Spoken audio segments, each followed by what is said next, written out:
Hello, beloved. Good morning, good afternoon, good evening, whenever it is that you are watching the broadcast. Hello, hello, hello, hello. It is wonderful connecting with you, saying hi, hello. How do you do? What is happening? What is going on with you? Blessing, blessing, blessings, and more blessings I speak into you. For those who will be live, yes, yes, yes. Let's do it. Let's do the thing. For those who will hashtag and replay it, I love it. For those who will be on and I don't know you on and I might not never know you on, I can appreciate that. And for those who will be used by Papa at some point down the road to encourage this girl, let's make it do what it do. Let's make it do what it do. I love it. I love it. I love it. I love it. I love it. I love it. I love it. I love it. So, so we are talking about, or I've got to find this statement that led me here. We're talking about this notion of let's just make a commitment to show up as ourselves, right? Let's just make a commitment that we don't want to have to pretense or act any other way, but just to show up as is. Show up as you, as is. Um, there's a lot of pressure, particularly in our country, to appear a certain way in order to appease somebody, right? Because there are these ideas about what's acceptable, what's appropriate, um what is in um and we really have been sold a bill of goods around that, because we're all different. We share commonalities in lots of ways, but in many ways we're different.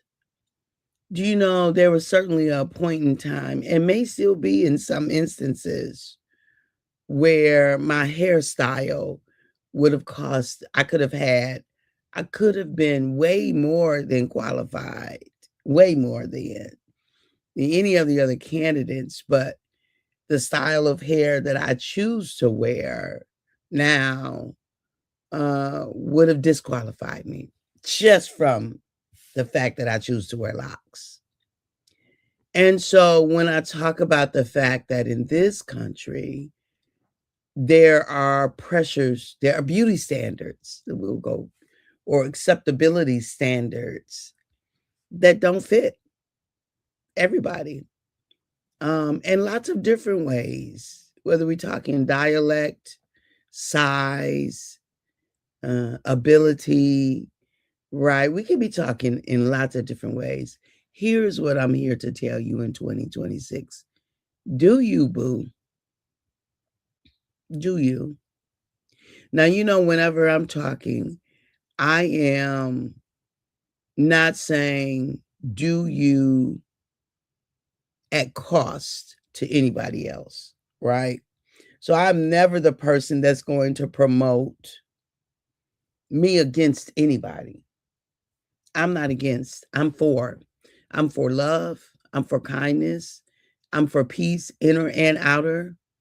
I'm for growth and development. I am for being our fullest, truest, best version of ourselves.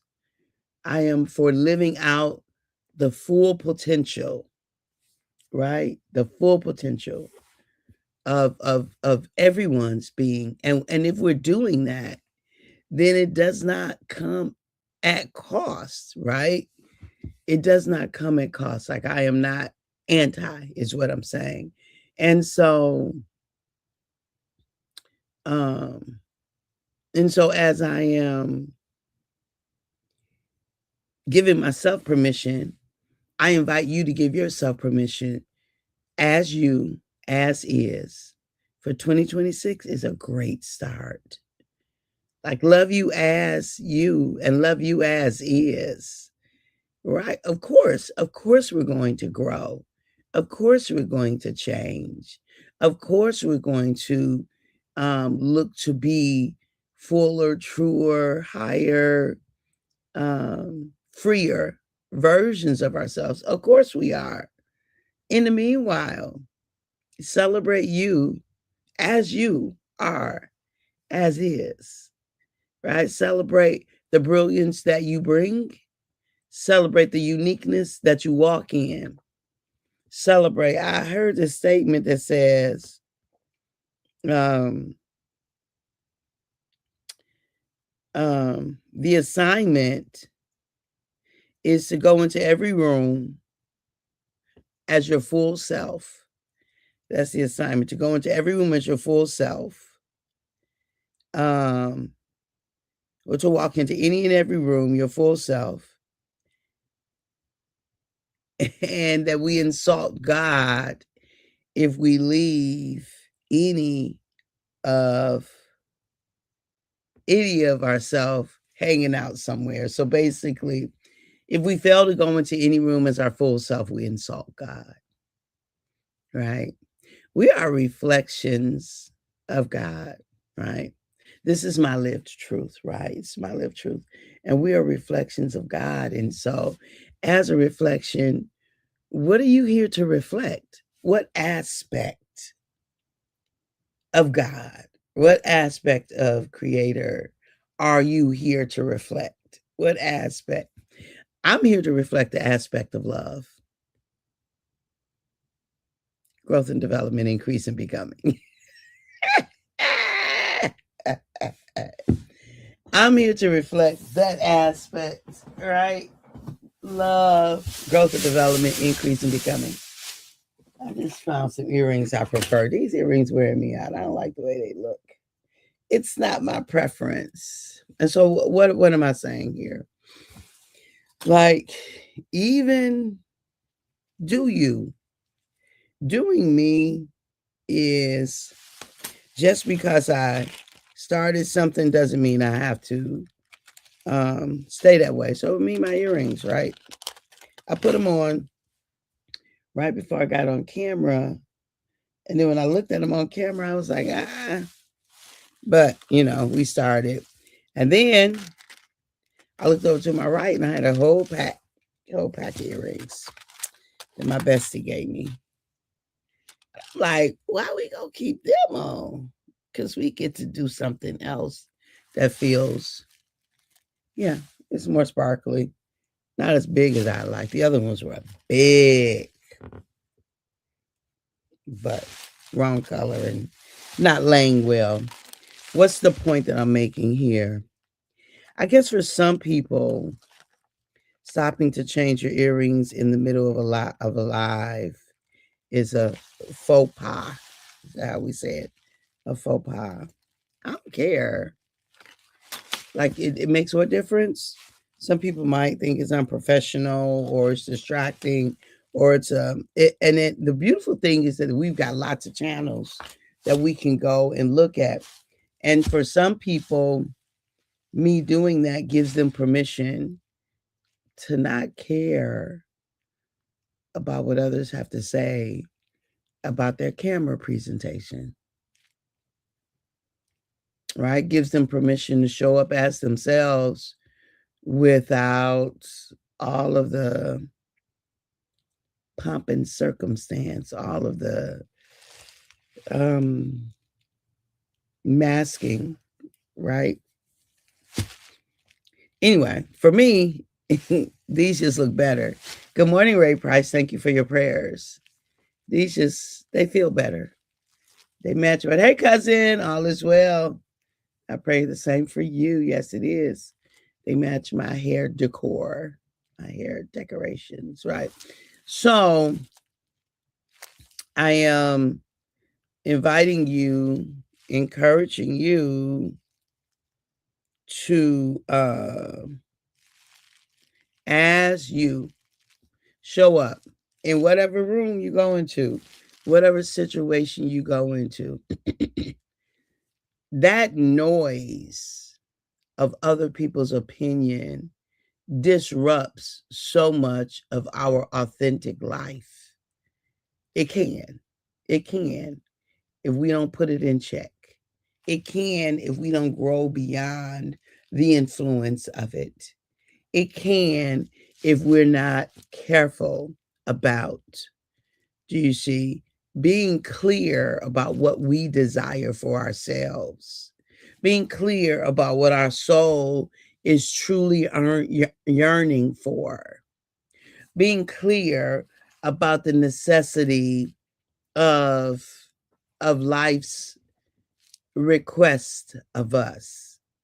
Life's request of me is different than life's request of you. Life's request of me is that I take my butt to bed at 8:30 at night at the latest, so I can easily wake up at 4:30 and be on here on time. Because near the end of last year, Lord, my time getting on and getting off was a little raggedy because my sleep time was off. But what I know is if I go to sleep at 8:30, about 4:30, my body is ready. I am an 8-hour sleep girl. I wake up naturally in 8 hours. That's my circadian rhythm. Good morning, Erica. Love you right back. Hey, honey bun. That's my circadian rhythm. 8 hours, and I'm going to automatically wake up. Otherwise, I'm kind of dragging and myself out the bed because I have to, right? This way, I wake up because I get to. I get 8 hours, a good 8 hours, and my body's like, yes, let's go. Let's do it. Let's do it. Let's do it. So here we are, our second live of 2026. Yay! Our second live of 2026, and we are celebrating. We are giving ourselves the gift of ourselves, right? We're starting the week off with giving ourselves the gift of ourselves. And so whatever is authentically you, y'all know kindness is at the top, one of the top of my list. Love, honor, kindness, yay, celebrate, yay. Support, right? All of these things, growth and development, these things matter to me. So when I am saying,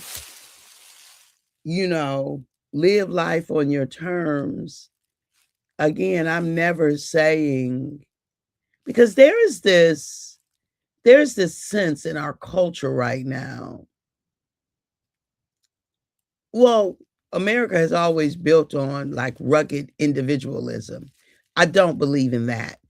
So if ever you hear me when I'm talking about self-love, that is like the major ingredient in order to fully live out and to fully serve. That's the major ingredient, because we're going to half step. If self-love is lacking, we're going to half step. We're not going to give the most of what we have to give. But I am never talking about individualized, rugged individualism. That's insanity to me, because I'm never willing to make it on my own and just me and mine make it. Right? That makes no sense in the grand scheme of things.